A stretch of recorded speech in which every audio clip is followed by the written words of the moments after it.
दोस्तों इस वीडियो में हम बात करेंगे काल्डोर्स मॉडल ऑफ इकोनॉमिक ग्रोथ। तो बच्चों काल्डोर का यह मानना था कि जो सारा का सारा जो ये प्रोसेस है, यानी कि जो ग्रोथ का जो प्रोसेस है वो उनमें दो चीजों में रिलेशन को बताता है काल्डोर का ये मॉडल, जिसमें से एक है टेक्नोलॉजिकल प्रोग्रेस और दूसरा है कैपिटल अकोमुलेशन। तो बच्चों जैसा कि हमने पिछली वीडियो में देखा था, हमने जिसमें बताया था कि जो प्रॉफिट है उस पर डिपेंड करता है कैपिटल अकोमुलेशन, और प्रॉफिट जो है वो दो चीजों में चेंज करके या तो आप जो फैक्टर का प्राइस है, यानी कि जो कैपिटलिस्ट को मिल रहा है प्रॉफिट और जो वर्कर को मिल रहा है वेज, उसमें चेंज करके या इन्वेस्टमेंट इनकम रेशियो को चेंज करके आप इसको इंक्रीज कर सकते हो। तो इन्होंने जो टेक्नोलॉजिकल प्रोग्रेस है उसे इंडोजीनियस वेरिएबल माना। तो यहां पर बच्चों हम इस पूरी की पूरी थ्योरी को समझाएंगे। तो दो कंडीशन में ये पूरी की पूरी थ्योरी जो है वो काल्डोर ने एक्सप्लेन की है, जिसमें से पहला है कांस्टेंट पॉपुलेशन ग्रोथ, यानी कि उन्होंने ये मान लिया है कि इस जगह पॉपुलेशन ग्रोथ नहीं होती है, पॉपुलेशन ग्रोथ जीरो होती है, जिसकी वजह से इस पूरे के पूरे मॉडल में पॉपुलेशन का जो कंसेप्ट है वो हटा दिया गया है। तो तीन चीजें हैं जो डिपेंड करती हैं ग्रोथ पर, वो है सेविंग फंक्शन, इन्वेस्टमेंट फंक्शन और टेक्नोलॉजिकल प्रोग्रेस फंक्शन। इसके बारे में हम बात करेंगे। ठीक है बच्चों, तो इन बारे में हम बात करें उससे पहले कुछ अजम्पशंस हैं, आप पहले वो ध्यान से समझ लीजिए। तो देखिए काल्डोर की जो अजम्पशन है उसमें उन्होंने ही assume full employment in the economy and hence aggregate supply curve is perfectly inelastic. तो यानी कि उन्होंने ये माना कि इकोनॉमी जो है वो अपनी जो फुल एम्प्लॉयमेंट तो ऑलरेडी काम कर रही है, जिसकी वजह से एग्रीगेट सप्लाई जो होगा वो परफेक्टली इनलास्टिक होगा। इसके अलावा उनका यह मानना था कि नेशनल इनकम में दो चीजें होती हैं, एक तो है वेज जो कि मिलता है किसको, वेज मिलता है एंटरप्रेन्योर को, सॉरी वेज मिलता है वर्कर को, और दूसरा प्रॉफिट है, प्रॉफिट किसको मिलता है, एंटरप्रेन्योरशिप को। यानी कि जितनी भी हमारी इनकम होगी वो या तो वेज के रूप में दे दी जाएगी किसको, वर्कर को, ठीक है, या प्रॉफिट के रूप में जो एंटरप्रेन्योर है या आप कह सकते हो कैपिटलिस्टिक है वो अपने पास रख लेगा।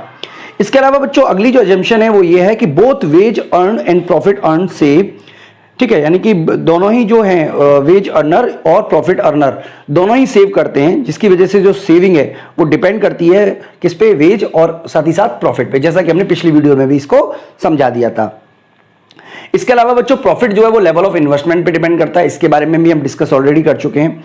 इसके अलावा हमने यह मान लिया है कि जो जनरल प्राइस लेवल है वो कांस्टेंट है, और टेक्नोलॉजिकल जो टेक्नोलॉजी है, ठीक है, टेक्नोलॉजी जो है वो चेंज नहीं होती है, वो कांस्टेंट रहती है, ठीक है। Technology keep changing, sorry technology change होती रहती है, technology keep changing as per the level of capital accumulation, यानी कि कैपिटल अकोमुलेशन के अलग अलग लेवल पे जो टेक्नोलॉजी है वो चेंज होती रहती है, काल्डोर का ये मानना था। इसके अलावा बच्चों अगली जो अजम्पशन है वो ये है कि काल्डोर एज्यूम किया है that technological progress function which is a joint product, ठीक है, produce to growth of capital and growth of productivity. तो बच्चों यहां पे हम समझ लेते हैं, देखिए यहां पर हम एक डायग्राम के थ्रू इस बात को समझा रहे हैं।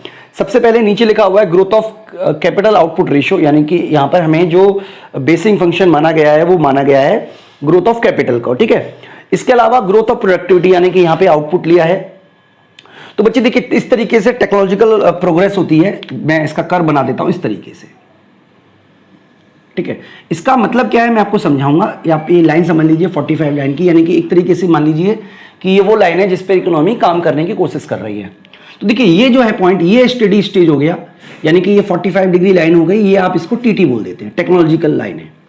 तो मॉडल ये बताने की कोशिश कर रहा है कि आपका जो टेक्नोलॉजिकल चेंज है, ठीक है, इसका मतलब है कि कैपिटल बढ़ाने से आपका जो टेक्नोलॉजिकल चेंज होता है, लेकिन उसकी एक लिमिट है, उस लिमिट के बाद यहां पर आउटपुट है, उस लिमिट के बाद अगर आप अपना कैपिटल को बढ़ाओगे तो जो आपका आउटपुट है वो क्या होगा, नहीं बढ़ेगा या कम बढ़ेगा या गिरेगा भी। तो यानी कि उनका ये मानना था कि एक लेवल जो है उसके बाद अगर आप टेक्नोलॉजिकल प्रोग्रेस करोगे, ठीक है, तो beyond the point when capital पर वर्कर स्टार्ट डिक्लाइन, यानी कि यहां पर जो आउटपुट है, यानी कि कैपिटल पर वर्कर, जैसे जैसे कैपिटल आउटपुट रेशियो बढ़ रहा है वैसे वैसे एक समय के बाद तक टेक्नोलॉजिकल जो चेंज होगा वो आपकी ग्रोथ ऑफ आउटपुट लेकर आएगा, उसके बाद आपका ये आउटपुट का जो लेवल है वो घट जाएगा। तो बच्चों उनके इस फंक्शन को हम तीन फंक्शन के थ्रू समझा सकते हैं, जिसमें से पहला है सेविंग फंक्शन, दूसरा है इन्वेस्टमेंट फंक्शन और तीसरा है टेक्नोलॉजिकल प्रोग्रेस फंक्शन। तो बच्चों यहां पर आपको सबसे पहले समझना है उनका सेविंग फंक्शन क्या है। देखिए उन्होंने जो सेविंग फंक्शन दिया है मैं इसको अंडरलाइन कर देता हूं। देखिए आप टी को मतलब क्या है, टी का मतलब है करंट ईयर, जैसे मान लीजिए अभी 2020 चल रहा है तो टी 2020 हो गया, T-1 2019 हो गया और T+1 2021 हो गया। ओके बच्चों, तो जो हमारी करंट जो सेविंग है यानी कि 2020 में जो सेविंग हुई है वो किस पे डिपेंड करती है? वो डिपेंड करती है कि alpha PT plus beta YT PT. तो इसका क्या मतलब है पहले आप वो समझ लीजिए। अल्फा का मतलब होता है परसेंटेज या कोफिशिएंट। जैसे मान लीजिए आप प्रॉफिट है तो प्रॉफिट का 20%, इसका मतलब ये है, जैसे मान लीजिए इसका मतलब 20 है तो इसका मतलब है प्रॉफिट का 20% सेव किया जा रहा है बाय दी कैपिटलिस्टिक। और इनकम में से प्रॉफिट घटा दोगे तो वेज होगा, इसका मतलब इसका मतलब इनडायरेक्टली वेज ही हो गया। तो इसका मतलब वेज का बीटा ये इसका कोफिशिएंट है, यानी कि बीटा का क्या मतलब है, मान लीजिए बीटा 10% है तो इसका क्या मतलब हुआ कि वेज का 10% जो है वो सेव किया जा रहा है। तो जो ओवरऑल इकोनॉमी है वो इन तीन बातों पर डिपेंड करेगी, सेविंग पर, इन्वेस्टमेंट पर और टेक्नोलॉजिकल चेंज पर। उसके बारे में हम आगे बात करने वाले हैं। तो एसटी का क्या मतलब है? Saving in time period T, ठीक है। इसके बाद वाईटी का क्या मतलब है? इनकम और income in time period, income in time period T. इसके अलावा पीटी का मतलब है profit in the time period T. Alpha MPC है, एमपीएस है किसका? प्रॉफिट का कोफिशिएंट है। और जो बीटा है वो कोफिशिएंट है एमपीएस का। इसके अलावा बच्चों याद रखना है कि आप हमेशा जो अल्फा होता है वो हमेशा एक से कम होगा। अल्फा एक का मतलब है कि आप 100% प्रॉफिट का सेव करते हो, ऐसा तो नहीं होता। प्रॉफिट का कुछ हिस्सा आप कंज्यूमशन भी करोगे। इसी तरीके से जो बीटा है वो भी एक से कम होगा, इसका मतलब, लेकिन हाँ बीटा जो है वो 0 के बराबर भी हो सकता है, 0 से ज्यादा भी हो सकता है। इसका मतलब ये भी पॉसिबिलिटी है कि जो वेज है यानी कि जो वर्कर है वो सेव ना करे या कम मात्रा में सेव करे। लेकिन हमेशा ये पॉसिबिलिटी है कि इकोनॉमी में कि हमेशा अल्फा जो है वो ज्यादा होगा बीटा से। इसका मतलब क्या हुआ कि हमेशा कैपिटलिस्टिक जो है वो ज्यादा सेव करेगा और जो वर्कर है वो कम सेव करेगा। तो ये है उनका पूरा का पूरा फंक्शन। इन्वेस्टमेंट फंक्शन में देखिए यहां पर हम बताना चाह रहे हैं केटी। केटी का मतलब है stock of capital in T time, यानी कि जो स्टॉक ऑफ कैपिटल है वो किस पे डिपेंड करता है। मान लीजिए आपने इन्वेस्टमेंट करना है, मान लीजिए मैं 2020 में एक मशीन खरीदूंगा, ठीक है जी, मेरे को मशीन खरीदनी है, तो वो किस पे डिपेंड करेगा? वो डिपेंड करेगा कि हमारी 2019 में कितनी इनकम हुई थी, ठीक है, इनकम पर, और उसका कितना परसेंटेज हम इन्वेस्टमेंट करने के लिए रेडी हैं। देखिए यहाँ पे अल्फा 1 और ये अल्फा अलग अलग चीजें, इसको एक मत समझिएगा, ठीक है। यानी कि केटी क्या है? Stock of capital in T time. किस पे डिपेंड करता है? प्रीवियस ईयर आउटपुट, यानी कि प्रीवियस ईयर में कितना आउटपुट हुआ है और उसका कोफिशिएंट, प्लस बीटा का मतलब है कि आपका जो प्रॉफिट का रेट है, यानी कि पीटी केटी, यानी कि कैपिटल से जो प्रॉफिट हुआ है उसका जो रेट है वो कितना है, इस पे डिपेंड करता है, ठीक है। और इसको मल्टीप्लाई कर दोगे आउटपुट ऑफ प्रीवियस ईयर से। तो ये आपको याद रखना है बच्चों। इसके अलावा एक और फंक्शन है, वो भी हम यहाँ पे नंबर 1 बोल देते हैं, ये नंबर 2 बोल देते हैं, ये नंबर 3 हो गया एक तरीके से, ठीक है। तो वो फंक्शन क्या है हमारा? जो हमारा इन्वेस्टमेंट है वो किसका फंक्शन है? कैपिटल, ठीक है, of next year minus capital of current year, यानी कि टोटल जो चेंज होता है, ठीक है, डेल्टा के, वही तो इन्वेस्टमेंट हुआ हमारा। तो ठीक है बच्चों, तो ये जो हमारा अल्फा और बीटा है वो हमेशा 0 से ज्यादा होता है। इसके अलावा बच्चों टेक्नोलॉजिकल प्रोग्रेस का एक फंक्शन उन्होंने लिया। टेक्नोलॉजिकल प्रोग्रेस के फंक्शन में क्या है? सबसे पहले तो उन्होंने बताया कि ये जो है ये ग्रोथ रेट ऑफ इनकम है। तो ग्रोथ रेट ऑफ इनकम किस पे डिपेंड करती है? ठीक है, यहाँ पे अल्फा डॉट डबल डॉट है, इसका मतलब कोफिशिएंट ऑफ टेक्नोलॉजिकल प्रोग्रेस पर। बीटा का मतलब है कैपिटल पर लेबर पर। और आई टी और के टी का मतलब हम यहाँ पे भी देख चुके हैं, ठीक है बच्चों। तो इसका मतलब है हमारा रेट ऑफ नेट इन्वेस्टमेंट पर, और जो हमारा अल्फा है वो 1 से ज्यादा होगा, बीटा जो है वो 0 से ज्यादा होगा। तो बच्चों ये तो थोड़ी टेक्निकल चीजें नहीं, थोड़ा सा आपको समझ में आ गया होगा मैं उम्मीद करता हूं। लेकिन डायग्राम के थ्रू इस पूरे कंसेप्ट को कैसे समझाएंगे वो मैं आपको आगे बताता हूं। तो बच्चों इसके लिए मैं थोड़ी हेल्प ले लेता हूं बुक की भी, ठीक है। तो इसमें क्या लिखा हुआ है मैं आपको उसी के हिसाब से डायग्राम बना के दिखा दूंगा, क्योंकि थोड़ा सा टेक्निकल ज्यादा है इसलिए मुझे ये यूज करना पड़ रहा है। तो इसमें लिखा हुआ है given these 3 function the rate of growth of income can be shown with the help of diagram given on the, ठीक है, गिवन जो यहाँ पे डायग्राम के थ्रू दिया उसमें हम कर सकते हैं। In diagram proportion rate growth of capital is measured on the x axis. तो एक्स एक्सिस पे क्या है? Proportional growth rate of capital, यानी कि कैपिटल की कितनी ग्रोथ हुई वो एक्स एक्सिस पर है।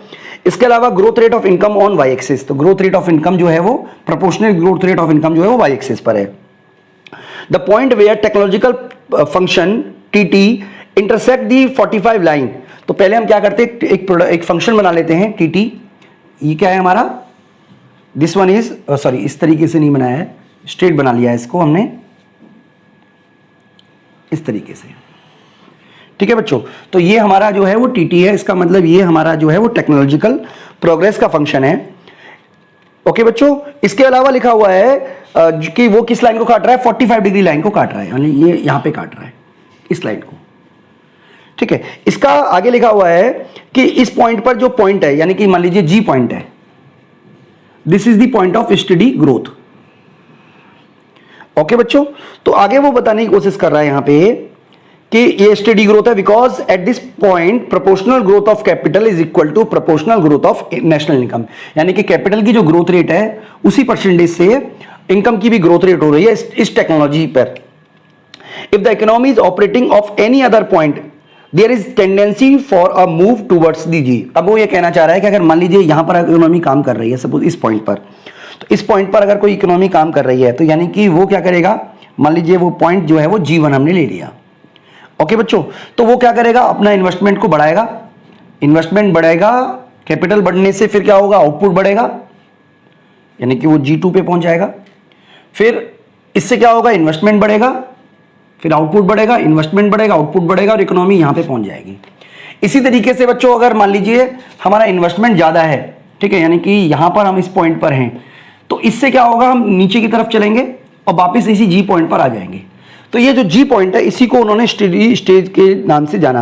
If the economy is operating on any other point there is tendency for it to move towards point G. तो यानी कि यहां से हमें किसकी तरफ मूव करने को मिलेगा, जी की तरफ मूव करने को मिलेगा। Where growth of output is more than growth of capital, ठीक है, जैसा कि हमने आपको बता दिया है।